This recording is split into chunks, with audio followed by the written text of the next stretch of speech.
Poor girl sat at the wrong table on a New Year blind date, never knowing he was a millionaire who'd love her. Hello everyone. Before we begin today's story, I have a small favor to ask. Please hit subscribe and turn on the notification bell so you never miss our channel new videos. It is quick, free, and the best way to support us in bringing you more dramatic stories. Your support means the world to us. Please share the city or country where you are watching in the comments below. Thank you very much.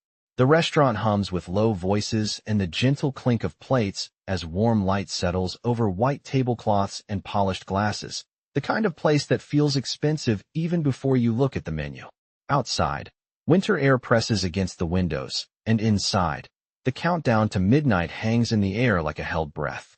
She pauses at the door, fingers tightening around her phone, feeling out of place in a borrowed coat that still smells faintly of laundry soap. Tonight is supposed to be different. A new year. A blind date she agreed to after weeks of saying no. A promise to herself that she would not spend another holiday alone. She tells herself to breathe and scans the room, repeating the table number in her head as if it were a charm that could guide her to the right future. She moves between tables, apologizing softly when she brushes past a chair, her shoes whispering against the floor. Near the back, she sees a man sitting alone, jacket draped neatly over his chair, posture relaxed but alert, eyes lowered to his phone as if he is waiting. Her heart steadies. This must be him. She smooths her coat, steps forward, and smiles with a courage she does not fully feel. "Hello, you must be Daniel," she says, voice lighter than she expects. He looks up, surprised, then thoughtful, as if measuring a choice that could be undone with a single sentence. The music swells, laughter rises, and somewhere a server announces a special for the night. He glances at his phone, then back at her face, taking in the nervous hope there. For a moment, he could correct the mistake. For a moment, he could send her away to another table and return to his quiet waiting. Instead, he stands and offers a polite smile, one that feels almost human in its hesitation, and says hello. She sits, relief washing through her, unaware of how close she came to leaving. They exchange names and small talk, the kind that fills space without demanding too much, and she laughs too quickly at a simple joke because the tension inside her finally loosens. She admits she works long hours and came straight from a late shift, that she almost canceled because the year has been unkind.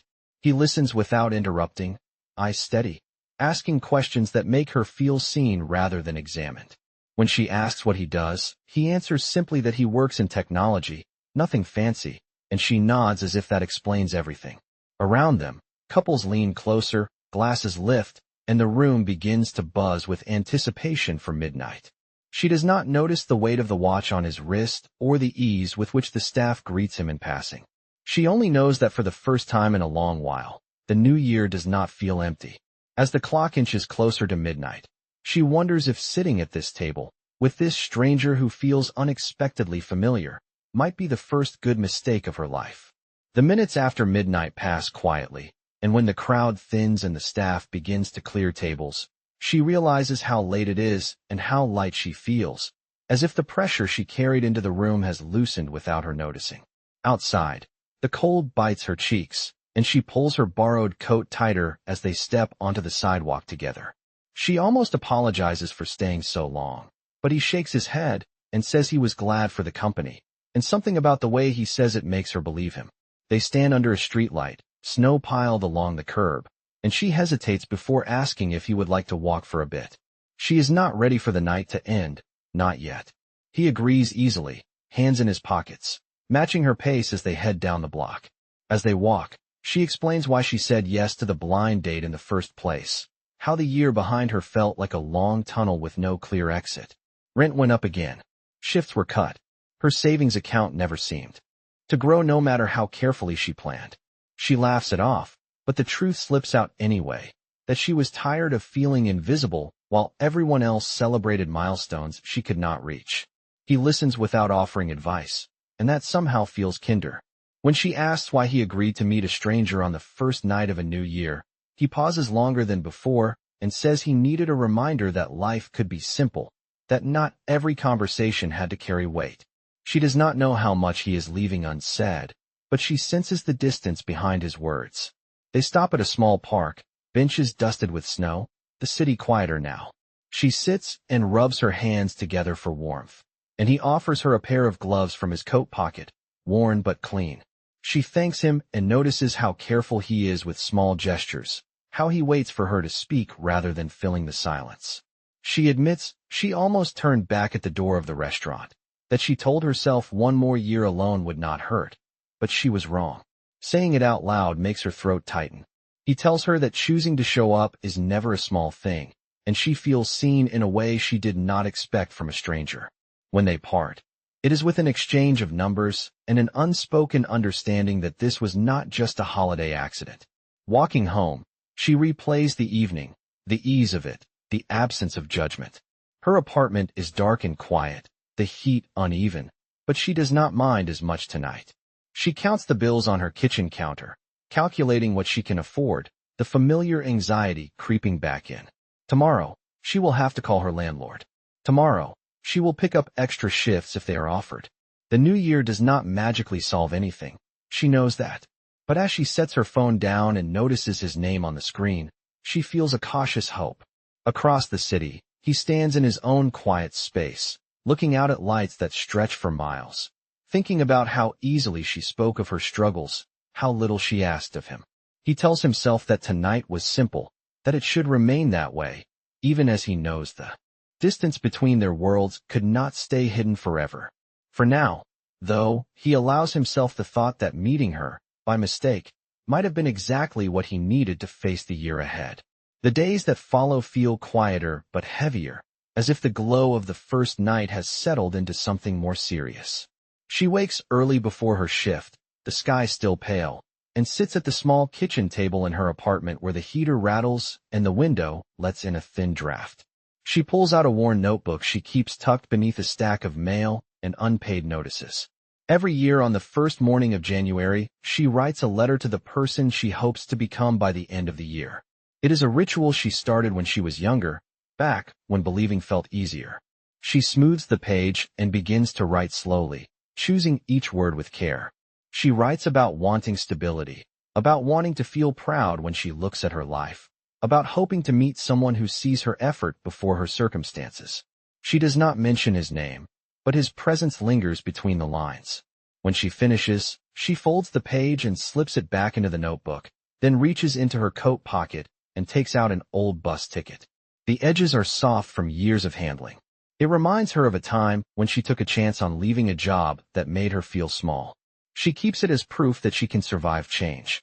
Later that afternoon, they meet again at a modest coffee shop near her work. The place smells like roasted beans and baked bread, and the tables are scratched from years of use. He arrives on time, dressed simply, blending in with the crowd of students and workers escaping the cold. They talk about ordinary things, about favorite meals and small habits, and the ease between them surprises her. When she mentions the letter, he listens closely as she explains the ritual, her voice steady but vulnerable. He does not laugh or dismiss it. He says traditions matter because they anchor people when everything else feels uncertain. She shows him the bus ticket, embarrassed by how sentimental it sounds, and he turns it over carefully, as if it holds weight. He tells her that objects carry stories, and that stories shape choices. She does not know why his words stay with her long after they part. That evening, as she walks home from work under flickering streetlights, she feels tired but grounded. Across the city, he sits alone in his apartment, looking at his phone, rereading the message she sent thanking him for the coffee. He thinks about how openly she shared her hopes, how little armor she wore.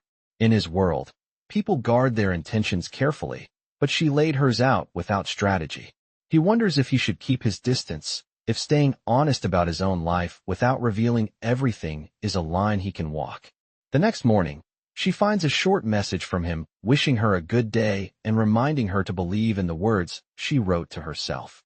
She smiles, touched by the thought that someone remembered something so small. Neither of them knows yet how those simple objects, a folded letter and a faded ticket, will resurface when truth finally demands its place.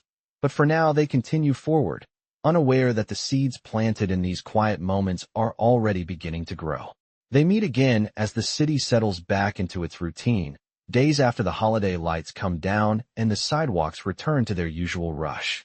This time it is early evening, and the air carries the smell of cold pavement and distant food carts. He suggests a walk instead of another cafe, and she agrees, glad for the movement after a long shift.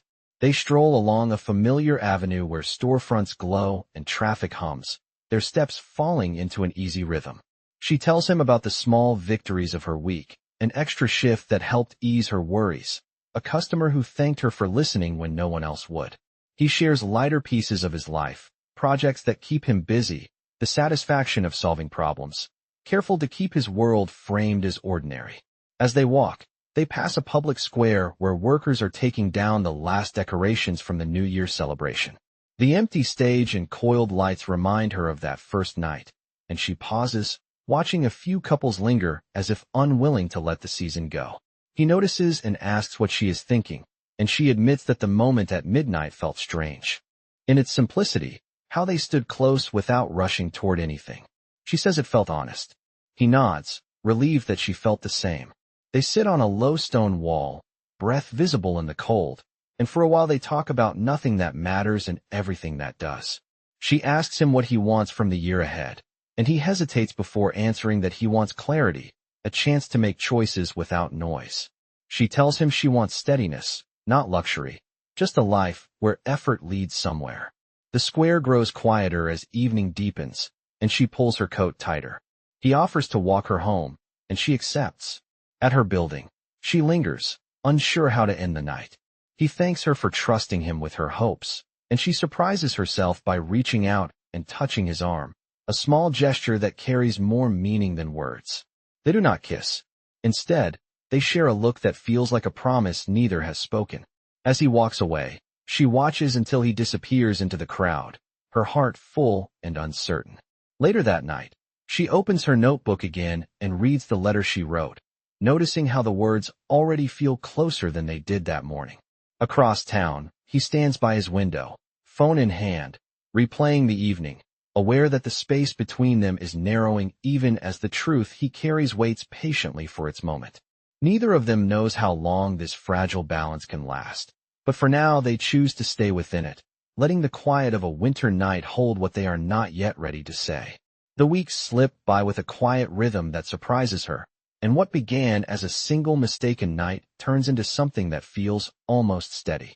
They meet after her shifts when the city is tired and honest, grabbing simple meals from corner places where the menus are worn and the servers do not rush them. They walk through neighborhoods she knows well, streets where she can point out the cheapest grocery store, and the park bench where she once sat counting the last dollars in her wallet. He listens without judgment, asking about her routines, remembering the details that most people overlook. One evening, she invites him up to her apartment, apologizing for the narrow stairs and the uneven heat. He does not comment on the peeling paint or the mismatched furniture. He notices instead the small shelf of books by the window and the way she keeps her notebook within reach. She makes tea and laughs when the kettle rattles too loudly, and he tells her that quiet spaces like this feel grounding. They talk about childhood memories without naming regrets, about how habits form when people are trying to protect themselves. She shares how she learned to stretch meals and time, how she learned to hope without expecting too much. He shares just enough about his work to sound busy, but never important, careful to stay within the version of himself she knows. On weekends they wander into free galleries and public exhibits, standing side by side in front of paintings, debating meaning and color. She admits that art makes her feel brave, that one day she wants a space of her own where creativity feels possible. He encourages her gently, never promising what he cannot give, but believing in her out loud. There are moments when she senses a wall she cannot see, times when his phone buzzes and his expression shifts, but he always returns his attention to her. She begins to trust the consistency of that choice. As the bond deepens, she lets herself imagine a future that does not feel like a fantasy. She starts saving again, writing small goals in her notebook, noticing how his presence steadies her resolve. He watches this growth with a mixture of pride and unease, aware that the longer he stays silent, the more weight the truth will carry. One night, as they sit on a bus bench waiting for her ride home, she pulls out the old ticket she keeps and tells him it reminds her that movement is possible even when fear is loud. He holds it for a moment and hands it back with care, as if returning something sacred. She does not know that he has begun to imagine a different kind of reveal, one that will not erase what they have built but test it.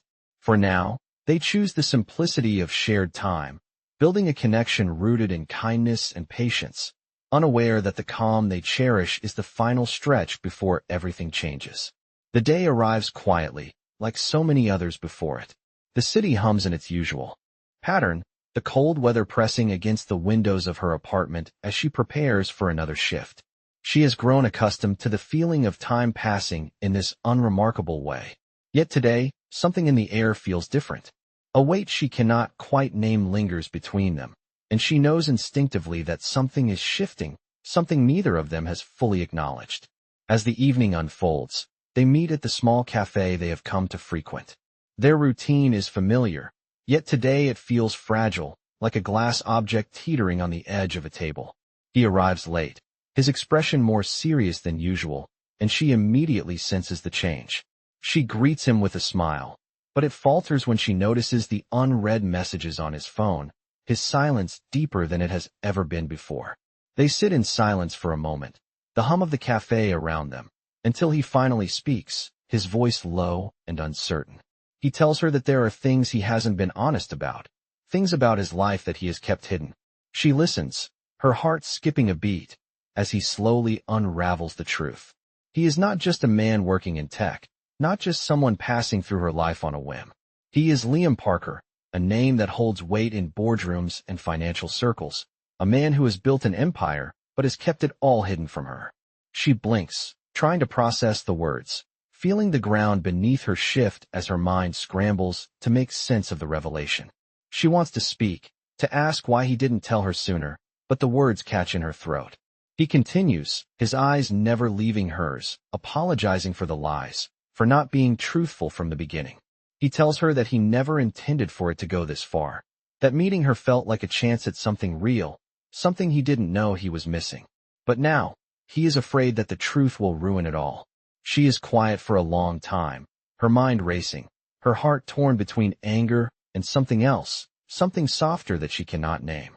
She stands abruptly, excusing herself and walking out into the night, the cold air hitting her like a slap. She needs space to breathe, to think, to understand why. She feels both betrayed and deeply connected to him all at once. She walks aimlessly for a while, the city lights blurring in her peripheral vision. She cannot stop replaying his words in her mind, the weight of his confession heavy in her chest. By the time she returns home, the familiar loneliness of her apartment has never felt so suffocating. She sits on the edge of her bed, staring at her phone, debating whether to reach out, to ask him what happens next. But instead, she simply places it down, her hands trembling slightly. The silence stretches between them, thick with uncertainty. For the first time in weeks, she does not know what to believe, and that thought lingers as she drifts into a restless sleep. The days after their conversation feel heavier than she could have anticipated. The gap between them grows wider with each passing hour, filled with unsaid words and unacknowledged feelings. She had left him standing in the cafe, unsure of what to say, too stunned to speak, and now she can't seem to quiet the noise inside her mind. The anger, the confusion, the betrayal, and yet, there is something else lingering in the background. Something that tugs at her heart, reminding her of the kindness he showed her before everything shifted. She goes through the motions of her life, her days filled with work and routine, but she can't shake the feeling that something is missing, something important, that she let slip away when she walked out of that cafe. A week passes before he reaches out, his message brief but urgent, asking if they can meet. She hesitates, unsure of whether she should respond, unsure of what it would mean to see him again. But in the end, she agrees. They meet at the same small park they had visited weeks ago, where the air is cooler now, and the leaves are starting to fall. He is waiting on a bench, his posture stiff and his expression unreadable.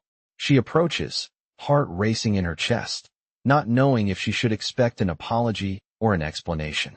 He stands when he sees her, his eyes searching hers as if trying to read the emotions she has carefully hidden behind her calm exterior. For a long moment, neither of them speaks. The silence hangs heavy, and she feels the weight of the past few. days pressing down on her, suffocating her. Finally, he breaks the silence, his voice softer than she remembers. He tells her that he never meant to hurt her, that the truth about his life was something he struggled with, not just with her, but with himself. He admits that he has been hiding behind a mask for so long, pretending to be someone he's not, and that meeting her, seeing her raw honesty and warmth, made him question everything. She listens, her arms crossed, her heart both guarded and open at the same time. When he finishes, she takes a deep breath, letting the silence stretch between them for a moment longer. Then, quietly, she tells him that she is not angry, not anymore. But she is hurt. Hurt by the lies, by the way he kept his world hidden, by the way he tried to protect himself at the cost of their connection. She tells him that trust is not something she gives easily, that she had allowed herself to believe in him, to believe in them, and that the truth has shattered that belief. But even as she says the words, she feels a part of her wanting to reach across the distance between them, to find the thread of connection that still exists. She tells him that she needs time, time to heal, time to think about what comes next. He nods, understanding, and before he leaves, he tells her that he will be waiting, no matter how long it takes. He knows that he has a lot to prove, but he is willing to do whatever it takes to show her that his feelings for her are real. As she watches him walk away, she is left standing in the park, the wind picking up around her. She is torn, unsure of what to do next, but she knows one thing for sure. She cannot move forward until she has the space to figure out how to trust again.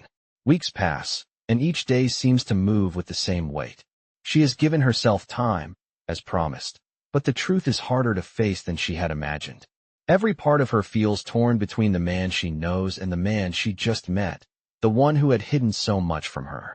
But the distance between them feels unbearable now. She misses the quiet, easy way they shared their days, the small moments that made her feel seen, even if only for a while. Her nights are spent tossing and turning, wrestling with thoughts of him, wondering if she has made the right choice by pushing him away. She does not know how much time is enough.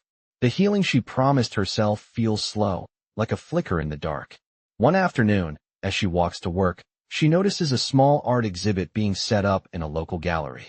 The flyer hanging in the window has a familiar name, The Art of Emma Brooks. She stops, her heart skipping a beat. The exhibit, her own, is happening tonight. She never imagined her dream would come to life in this way. A small gallery, a modest collection of her work, but it is real. The dream she whispered about with him, the one she kept to herself, is happening. She pushes through the doors, unsure of how it all came together. But there it is, hanging on the walls, a reflection of the years she has worked, the passion she has carried. As the evening approaches, she prepares herself for what she will face. She knows he will be there.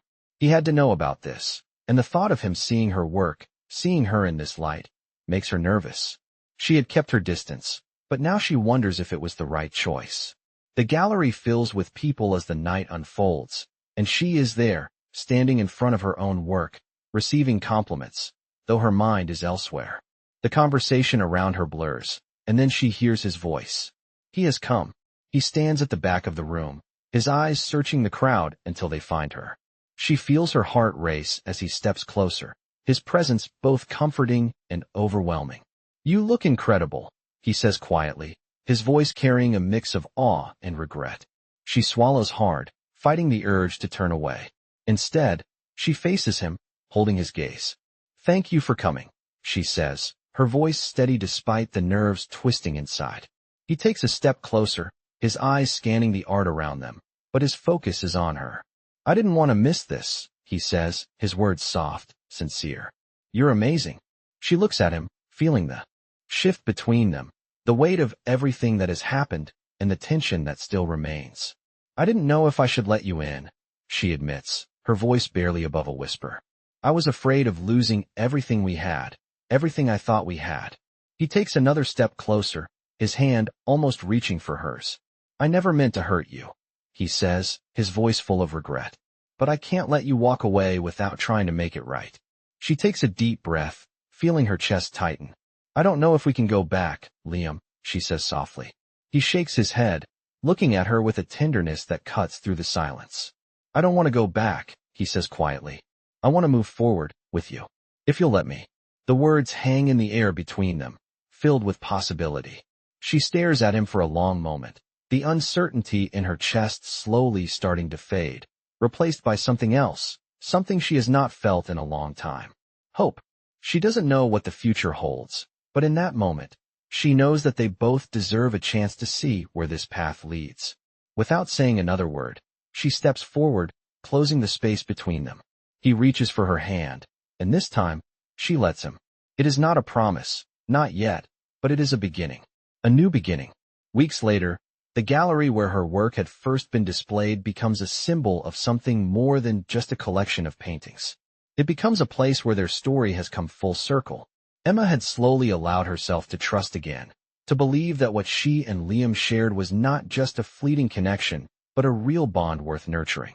The pain of the past had not vanished, but it had softened over time, and with each passing day, she found herself opening up more, letting him into the spaces she had once kept locked away. Liam, for his part, had shown her nothing but sincerity since that night in the park. He kept his word, proving his feelings not with grand gestures, but through the quiet consistency of his actions. Every morning, he sent a simple text, a reminder that he was there. They spent weekends at local farmers' markets, hand in hand, laughing over the simplest of things, like choosing the ripest tomatoes or sharing an iced coffee under the shade of an old oak tree. And in the evenings, they would walk, sometimes in silence, sometimes talking about everything and nothing, but always together. Their worlds, once so different, had begun to blend in ways neither of them could have predicted. One evening, as they sat on the same park bench where they had shared their first serious conversation, Liam turned to her, his gaze steady.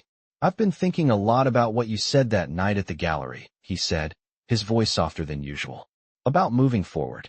I don't want to waste another moment of my life pretending that I can do this alone.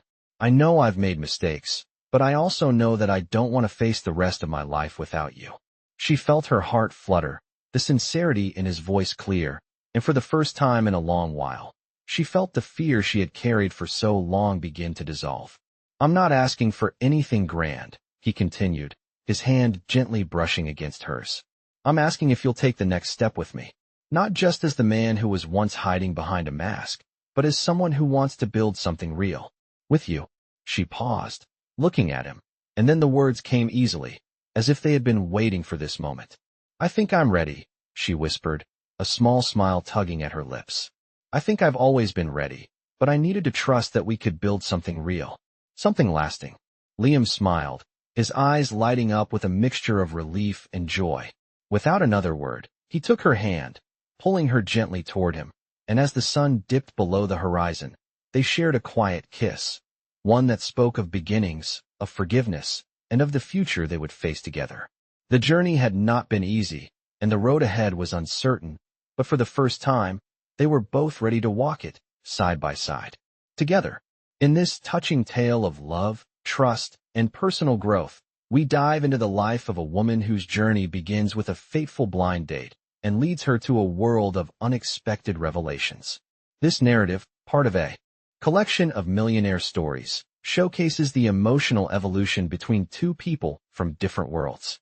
A young woman, struggling with life's harsh realities, meets a man who hides his true identity. Over time, they form a bond that tests their limits and opens doors to new possibilities. As their relationship unfolds, they must navigate trust, forgiveness, and self-discovery, all while learning to face the truth. Through the lens of millionaire stories, we witness how one simple act of kindness can change everything, leading to a love story that's both relatable and heartwarming. With each chapter, we explore themes of personal transformation, the impact of hidden truths, and the power of love in bridging the gap between two very different lives.